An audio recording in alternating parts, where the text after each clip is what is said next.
한 주간의 주요 경제 이슈를 정리하는 조프로의 경제 백벌 시간입니다. 오늘도 YTN 조태현 기자를 전화로 연결하겠습니다. 조 기자님 안녕하십니까? 네, 안녕하세요. 조태현입니다. 예. 자, 오늘은요. 자산과 관련한 얘기를 좀 해보겠습니다. 네. 지난해 가구의 평균 자산이 2천만 원 넘게 줄었다고요? 예, 맞습니다. 올해 3월 말 기준으로 나온 통계인데요. 예. 국내 가구당 평균 자산이 5억 2,727만 원으로 집계됐습니다. 이게 1년 전보다 3.7% 감소한 거거든요. 이 통계는 지난 2012년부터 작성했는데 가계 자산이 감소를 기록한 건 11년 만에 처음 있는 일입니다. 이 자산이라는 거는 금융자산 그리고 실물자산 크게는 두 개로 나뉘는데요. 예. 비중을 보자면은 금융자산이 23.9%였고요. 실물자산이 76.1%로 집계됐습니다. 금융자산의 비중이 1년 전보다 1.7%포인트 늘었는데요. 이 말은 사람들이 금융자산을 늘렸다는 뜻이기도 하지만은 실물자산을 줄였거나 실물자산의 가격이 하락했다고도 볼 수가 있겠죠. 예. 실제로 금융자산은 1억 2,587만 원으로 3.8% 늘었고요. 실물자산은 4억 140만 원으로 5.9% 감소했습니다. 네. 11년 만에 줄었다 이런 말씀하셨는데 이렇게까지 자산이 감소한 이유가 정말 궁금합니다. 일단 기본적으로 자산이라는 거는 시간이 지날수록 약간씩 우상향하는 그런 흐름을 보이거든요. 그렇겠죠. 그런데 예. 이번에 자산이 감소한 이유를 보니까 실물 자산이 감소했기 때문으로 볼 수 있겠습니다. 실물 자산이 뭐냐? 금융 자산을 제외한 다른 자산들을 말하는데요. 쉽게 말하자면은 눈에 보이는 자산들이라고 이해를 하시면 되겠습니다. 예. 금 같은 귀금속이 있을 것이고요. 미술품 같은 것도 실물 자산에 포함되는데 그렇지만 이런 것들은 비중이 그렇게 크지 않고 대표적인 실물 자산이라면은 역시 부동산을 꼽을 수가 있겠습니다. 예. 네. 기억을 되살려 보면은 문재인 정부 때 부동산 가격 아주 무섭게 올랐죠. 저금리 상황에서 정책 실패까지 겹치니까 부동산으로 자금이 쏠리는 걸 전혀 막지 못하는 상황이 됐습니다. 예. 이런 흐름이 지난해 상반기까지 이어졌는데요. 이후로는 부동산 시장이 급격하게 침체에 빠져들기 시작을 했습니다. 이게 경착륙 경로로 갈 조짐까지 보이니까 윤석열 정부가 출범한 뒤에 규제 완화 같은 부양책이 이어질 정도였거든요. 예. 어쨌건 지난해 하반기에는 집값이 상당히 약세를 보인 시기였습니다. 그래서 결과적으로 어떻게 됐냐? 앞서서 실물 자산이 5.9% 감소했다고 말씀을 드렸는데요. 예. 부동산 같은 거주주택이 10% 감소했습니다. 여기에는 또 다른 측면도 있습니다. 바로 기저효과인데요. 말씀드린 것처럼 문재인 정부 때 부동산 가격이 워낙 급하게 올랐습니다. 그래서 2021년에서 2022년 사이에 부동산 가격이 폭등하면서 자산이 빠르게 증가했거든요. 예. 이런 것도 기저효과로서 영향을 미친 것으로 풀이됩니다. 예. 그래도 뭐 해마다 기저효과는 조금씩 있었을 텐데 그래도 11년 만에 확 이렇게 차이가 난다고 하니까요. 결국 지금 조 기자님 말씀이시라면 부동산 때문이라는 말씀이신데 네. 요즘 부동산 어떻습니까? 지금 분위기가 심상치 않다 그런 얘기도 좀 들리던데요.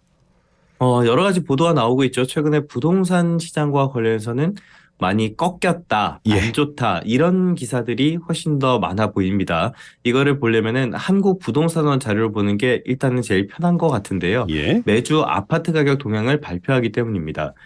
개인적으로는 이거 상당히 부적절한 통계라고 보긴 하는데 아무튼 편하니까 이거를 활용해 보도록 할게요. 예. 12월 첫째 주에 전국 아파트 평균 매매 가격이 한 주 전보다 0.01% 내렸습니다.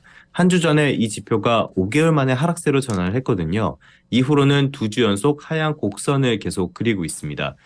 특히 눈에 띄는 게 서울입니다. 최근까지 부동산 가격이 다시 오름세를 보인다, 들썩인다 이런 기사들이 나왔던 걸 보면은 대부분 서울에 대한 이야기였거든요. 예. 그 가운데에서도 고가 단지 또 대형 단지 같은 곳이 중심이 돼서 가격이 오르는 모습을 보여줬는데 이번 주에는 서울도 0.01% 하락하면서 내림세로 전환을 했습니다.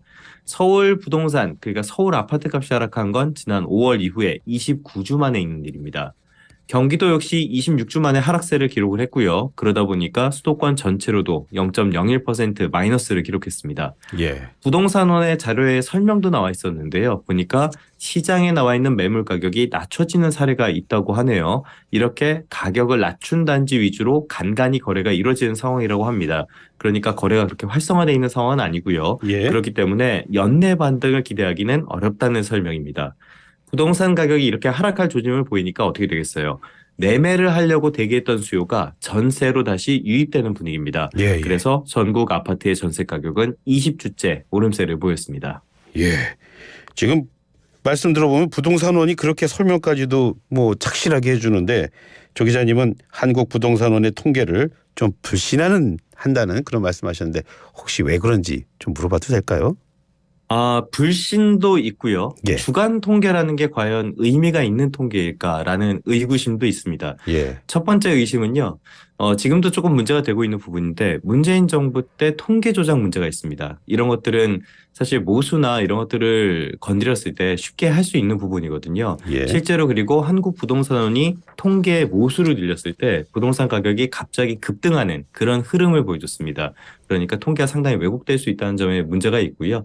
근데 이런 문제보다는 사실 주간으로 이렇게 통계가 계속 나오는 게 과연 의미가 있는지 표본수도 그렇게 많지 않거든요. 예. 그래서 오히려 이게 시장에 안 좋은 신호만 주는 게 아닌가라는 그런 문제점은 많이들 인식을 하고 있는 상황입니다. 예. 그러니까 뭐 착실한 어떤 보고 자체가 오히려 더 시장에 악영향을 줄 수도 있다. 뭐 그런 말씀이시네요. 그렇습니다. 예, 확실치 않은 통계가 그래서 이게 주간으로 계속 이렇게 통계를 내는 것보다는 월간으로 좀 정확하게 통계를 계속 발표하는 것이 더 시장에 명확한 신호를 주지 않겠냐. 이런 문제점, 문제의식은 계속적으로 제기가 되고 있습니다. 자, 그렇다면 이젠 조 기자님의 경험을 좀 믿겠습니다. 부동산 전망 여전히 어두운 겁니까? 이거는 너무 어려운 문제라서 상당히 어려운 문제죠. 지금 어떤 뚜렷한 방향성이 보이지 않는 시기이기 때문입니다. 예. 예를 들어서 뭐 계속 급등을 하고 있었다면은 이번 주에도 급등을 할 것 같다라고 쉽게 이야기를 할 수 있을 텐데 지금은 좀 명확하게 말씀드리기가 어렵네요. 예. 일단은 기본적으로 오를 요인 그리고 내릴 요인이 모두 있다라는 말씀은 드릴 수 있겠습니다. 먼저 오를 요인부터 살펴보자면은 가장 큰 거는 공급 부족에 대한 우려가 아닐까 싶어요. 예. 전국 아파트 입주 물량이 2025년까지 34%가량 줄어들 것으로 보인다는 전망이 나왔습니다. 당장 내년의 입주 물량부터 10% 가까이 감소가 예상이 되거든요. 특히 문제가 되는 게 많은 사람들이 저는 서울 사람이 아니지만 수요가 많은 서울 아파트 이쪽에 살고 싶어 하는 경우가 많잖아요. 예. 근데 서울 아파트 입주 물량이 올해보다 67%나 줄어들 것으로 보인다고 합니다. 이게 지난 2000년 이후에 가장 적은 수준이거든요. 예. 아무래도 부동산 시장이 전반적으로 침체하면서 신규 분양을 줄인 게 직접 영향을 미친다고 볼 수 있겠습니다. 또 박상우 국토교통부 장관 후보자가 규제 완화를 시사한 것도 어느 정도는 영향을 미칠 가능성이 있다고 평가를 할 수가 있겠고요. 예. 그런데 집값이 하락할 요인도 있습니다. 가장 큰 이유를 꼽자면 역시 고금리를 꼽을 수가 있겠죠. 지금 기준금리가 연 3.5%로 유지가 계속되고 있는데요. 이게 생각보다는 상당히 높은 금리입니다. 이론적으로 이상적인 수준인 금리를 말하는 중립금리를 훨씬 넘어서는 수준이거든요. 예. 부동산을 살 때는 대부분 금융비용이 발생하기 마련이죠. 왜냐하면 우리가 부동산을 현금 주고 사는 경우는 거의 없잖아요. 거의 은행 친구들의 돈을 빌려서 집을 사게 되기 때문에 금융비용이 발생을 하는데 이렇게 고금리 상황이 이어진다면 부동산 사기가 꺼려질 수밖에 없습니다. 그리고 고금리가 계속적으로 이어지면서 경기에 타격을 준다는 점도 부동산에 영향을 미친다고 볼 수가 있겠죠. 예. 이렇게 양쪽의 요인들이 다 있다 보니까 보고서마다 전망이 엇갈리는 상황이라고 할 수가 있겠습니다. 그렇다면 시장 참여자들이 지금 상황을 어떻게 볼까? 이거는 앞서서 전해드린 자산 통계. 이게 한국은행 그리고 통계청 금융감독원이 공동으로 내놓는 자료인데요. 예. 여기에 보면은 거주 지역에 대한 주택가격 전망이 있었습니다. 변화가 없을 것이라고 응답한 가구주가 40%가 조금 넘었고요. 예. 하락할 것, 상승할 것 거의 비슷비슷하게 나왔습니다. 앞서 말씀드린 보고서 역시도 대체로 오르더라도 강보합, 내리더라도 약보합 정도로 전망을 하고 있거든요. 예. 예외도 있긴 한데 일단 대체로 지금까지 전망은 내년에 집값이 크게 요동칠 것으로 보는 시각은 많지 않다 정도로 정리를 할 수 있겠습니다. 예. 많은 청취자 여러분께서 귀를 쫑긋하셨을 텐데 한마디로 모르는 게 우리나라의 부동산이군요. 아무래도 부동산이 차지하는 비중이 상당히 크죠. 특히 자산 쪽에서요. 예. 자, 그래서 그런 걸까요? 요즘 부동산 말고 주목받는 자산이 있습니다. 바로 금 그리고 비트코인인데요. 네. 이 두 자산 요즘에 최근 보니까 많이 올랐더라고요. 맞습니다. 지난 4일에 국내에서도 공식적으로 금거래소가 있거든요. 예. 한국거래소에서 운영하는 KRX 금거래소인데요. 이쪽에 금현물 1g 가격이 87,300원을 기록했습니다. 이게 사상 최고 가격이었거든요. 예. 이후로 약간 조정을 받긴 했지만은 여전히 높은 가격 수준을 유지하는 중입니다. 국제 금값 역시 지난 4일에 2020년 8월 이후 최고치인 당 2,135달러를 기록했습니다. 비트코인은 더 극적으로 올랐어요. 예. 사실 상당히 오랜 기간 가상자산은 시장의 관심에서 멀어져 있었거든요. 올해 내내 비트코인 가격은 3천만 원 언저리에서 횡보해 왔습니다. 그런데 10월 말부터 오름세를 타기 시작하더니 최근에는 상당히 가파른 오름세를 보여주고 있어요. 예. 지금 비트코인 가격이 6천만 원 언저리고 거래량도 상당히 많이 늘어난 상태입니다. 예. 금과 비트코인 동반 상승. 물론 이유가 있겠죠? 물론입니다. 공통의 이유가 있고요. 전혀 다른 이유도 있습니다. 예, 궁금합니다. 일단은 금값을 예. 들자면요. 이건 전문가들이 별로 예상치 못했던 상황인 것 같아요. 예. 일반적으로 금값은 인플레이션이 발생하고 경기 침체가 올 때 오르게 됩니다. 이게 안전자산이라는 인식이 강해서 그런데요. 지금 미국 상황을 보면은 물가 여전히 높긴 하지만은 일단은 물가는 확실히 둔화 국면에 접어들었고요. 경기 침체 우려가 있긴 하지만은 미국만 봤을 때는 아직까지 강도 높은 침체를 예상하는 목소리는 크지 않은 편입니다. 예. 이런 상황에서 금값이 오른다는 것은 일반적인 상황과는 약간 다르다는 건데요.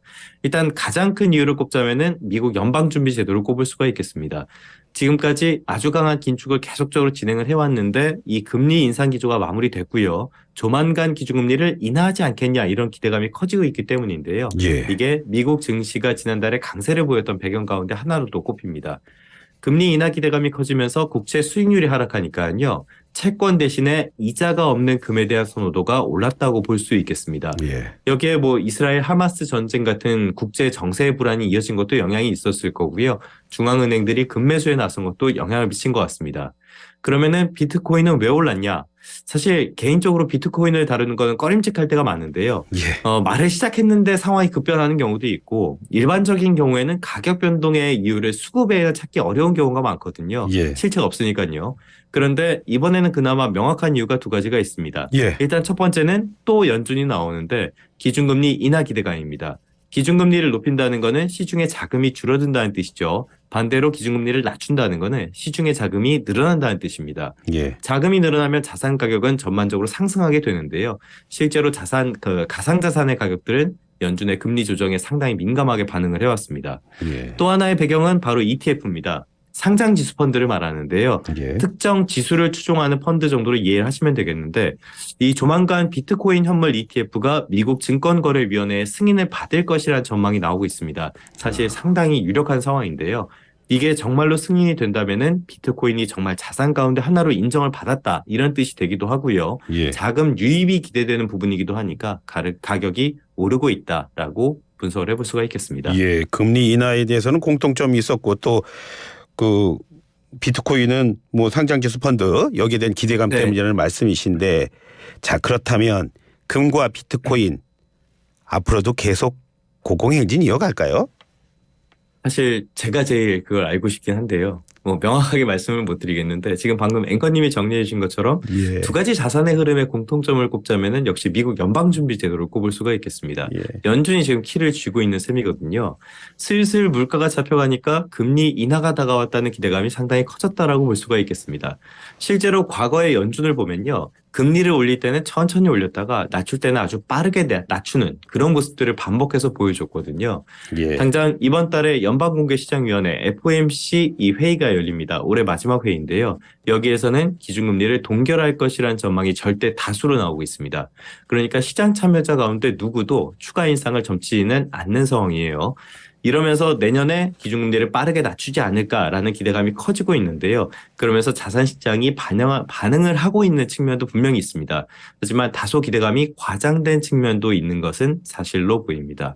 연준이 기준금리를 더 높이지 않겠지만요. 예. 그렇다고 해서 시장의 기대만큼 이른 시일 안에 그렇게 빠르게 기준금리를 내릴 가능성이 그렇게 지금 상황에서 커 보이지는 않거든요. 예. 그래도 미리 너무 반영을 하고 있는 것이 아닌가 이런 평가가 나오고 있는데요. 예. 이거는 미국 월스트리트도 마찬가지입니다. 월가에서도 연준 전망을 지나치게 낙관적으로 보는 것에 대한 경계감이 조금씩 강해지고 있는 분위기이기도 해요. 더 높이지는 않겠지만 지금의 상당히 높은 기준금리 수준을 오랜 기간 유지할 가능성이 있다는 겁니다. 사실 금리 전망 같은 거 명확하게 하는 거는 자산 가격의 전망을 하는 것처럼 쉬운 일이 아닙니다. 굉장히 어려운 일인데요. 그렇기 때문에 너무 큰 기대를 갖기보다는 나오는 지표들, 물가 지표라든지 고용 지표라든지 이런 지표들을 차분히 보면서 자산 시장에 대응을 해나가는 것이 좋지 않을까 싶습니다. 네. 이 시간에 함께하면서 사실 조태현 기자와 함께할 때 많이 미안합니다. 왜냐하면 저가 또 친한 후배이기 때문에 제가 더 어려운 질문을 할 수밖에 없다는 거 조금 이해해 주십시오. 네. 예, 알겠습니다. 오늘 말씀도 잘 들었습니다. 고맙습니다. 네, 고맙습니다. 네, 지금까지 YTN 조태현 기자와 함께했습니다.